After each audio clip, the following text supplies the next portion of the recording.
So if you're playing that, you take the starting chord, the starting or ending chord, the one where it sounds like you're done, you know. That's the one chord, okay? So here's your numbers in that key. Here's your one. The chords you're playing in that key. Here's your 7. That open chord you're playing is on flat 7, right? So we're doing 1, 1, flat 7, back to 1. And then we're going up to this one, which is 1, 2, 3, flat. Flat 3, right? Cool? So we got a 1, a flat 7, a flat 3. The rule for flat chords, there's only a couple rules. 1, 4, and 5, you can play major or minor. You can put your pinky or pointer finger. The minor chords, you put your pinky, you play major. The flat chords, you play minor, you put your pointer finger. So whenever you're doing those numbers, those are all the rules you need. Cool? So, if you want to play that anywhere, say we play it there. I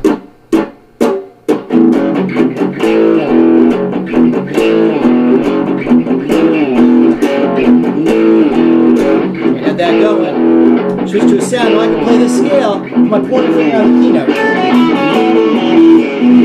That sounds right. Or up here. Just play the octave gun. You play the same thing up an octave higher. So, say I want to do it up here. Now you got a bunch of licks.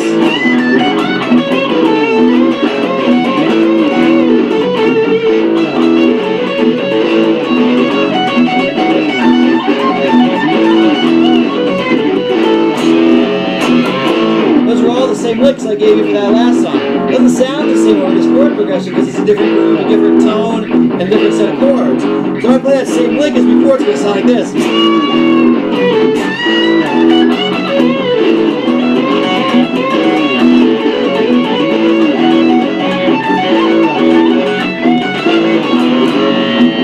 Get down here.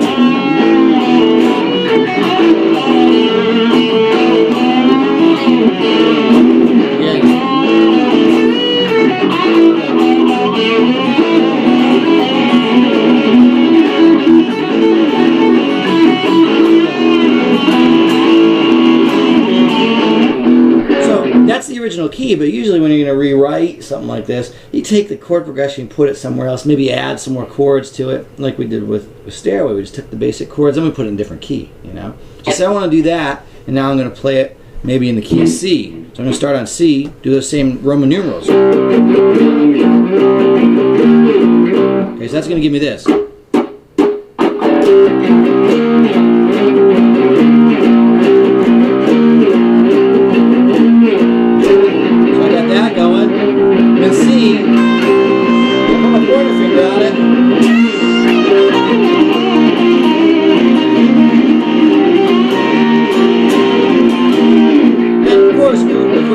Song, you want to do something maybe a little bit different, you know, than the original. Maybe we'll take those chords and we'll do something like so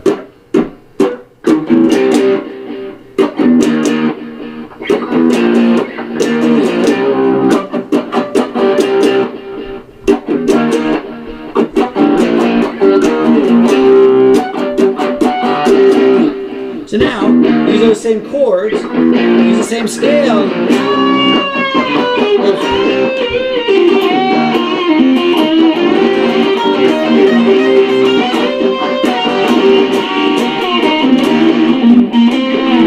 Maybe even way up here, I don't have enough notes there.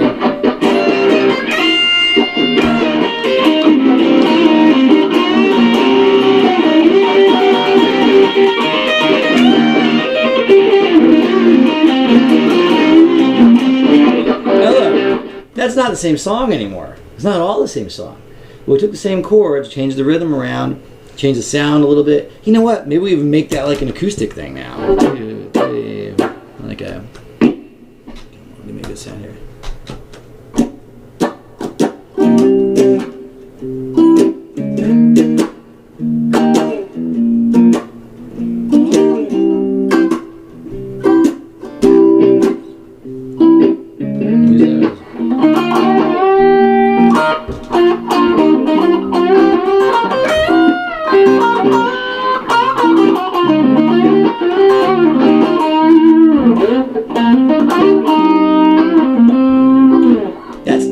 nothing like the original. Nothing like the original Nirvana tune. Nothing like it. But he uses all the same chords, and now we're just using our own licks and making a song from the beginning. And you can take another chord progression from that song, or we can just add something. Like, so now I got... You know how songs work. Maybe that's our verse. Now here's our chorus.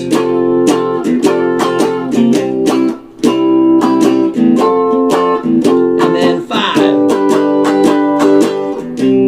Cool? So that was just 4, 4, 4, 4, 1, 1, 1, 4, 4, 4, 4, 5. What can you play over 1, 4, and 5? Remember? Either major or minor. Okay, so watch. So I'm going to make that chord progression. And I just did that, you know, that was just some random thing. 1, 4, and 5 is in every song. So I got a 1, a flat 3, a flat 7 that we got from the Nirvana song. So far I got this.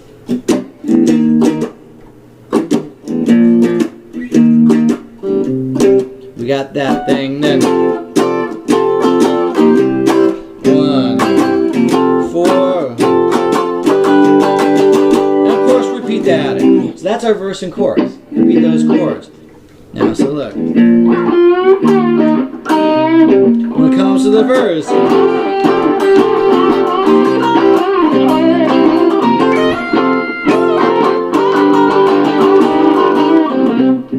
maybe we just make a little lick for the verse.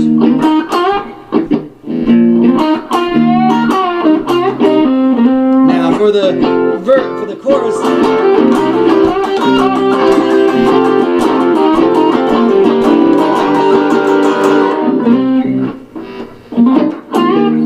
Cool? Makes sense? That all came from the Nirvana song. Doesn't sound anything like Nirvana, you know? I changed the groove, I changed the sound of the, I changed the key, I changed the tone that I was using, and I added a couple chords to give it something different. And I didn't have to think about a whole bunch of, like, you know, I'm not even thinking about what chords I'm playing there. I'm just thinking 4 and 1 and 4 and 5. Cool? So you can start with the chord progression from a song, like we did, you know, for this Escalator tune, Stairway, Escalator, you know. We took the chords from Stairway, and then we said, okay, let's just play another key. But we don't have to play that chord progression. Now that we're writing something, we can take that and turn it into something else, add some other chords. Maybe add a minor chord somewhere else in the middle to make a bridge. Is that cool? And that's how you write. You can take a sound that you like and say, I like that. I want to do something that sounds like that. You figure out what the chords are, what the Roman numerals are, just like we did with the Nirvana thing. You figure out where they fit in that Roman numeral pattern. Move it to another key, change the rhythm, you know, change the tone, do everything you can. Put a different drum behind it. That's going to make it sound totally different than the song that you're kind of modeling.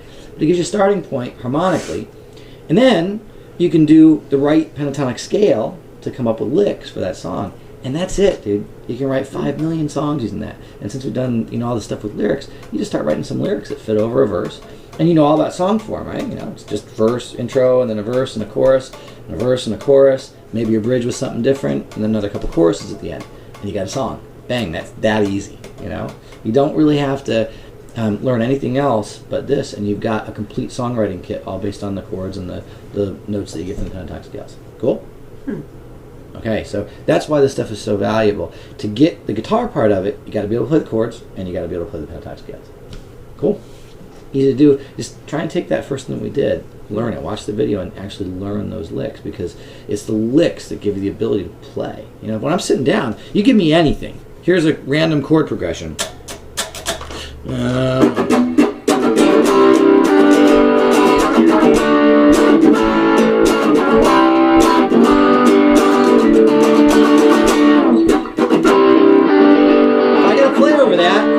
I'm looking at some key of G. So I'm going to go.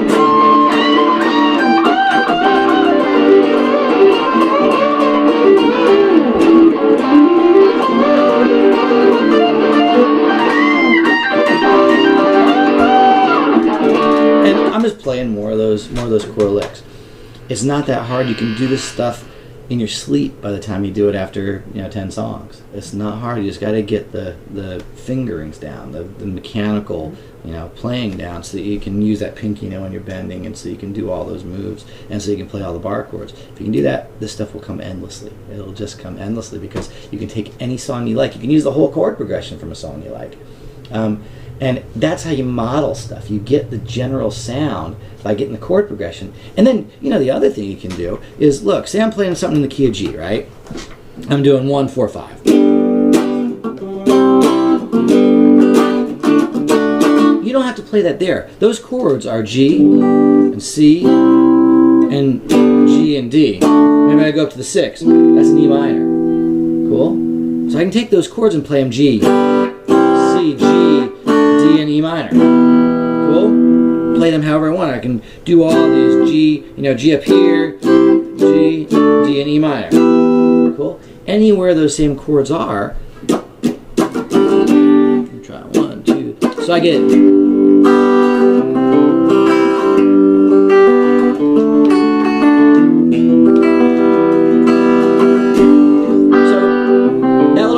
I'm doing there. I'm just taking the chords that were in the Roman numerals and playing them somewhere else. Now, if I want to play, that was in the key of G, right? 1, 4, 5, and a 6. Minor means put your pointer finger, or I'm sorry, your pinky on it. We're playing in the key of G, so I'm going to go up here. So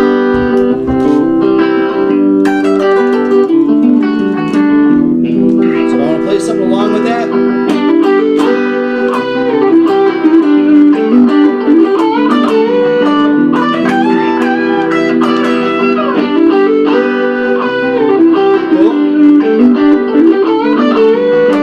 Was just a random chord progression, and everything you do, as long as you're following those guidelines, will be interesting. You just try to mix it up every time, a little bit different. You do something a little bit different, and we'll just keep doing this until you get a feel for it. Cool? Yeah.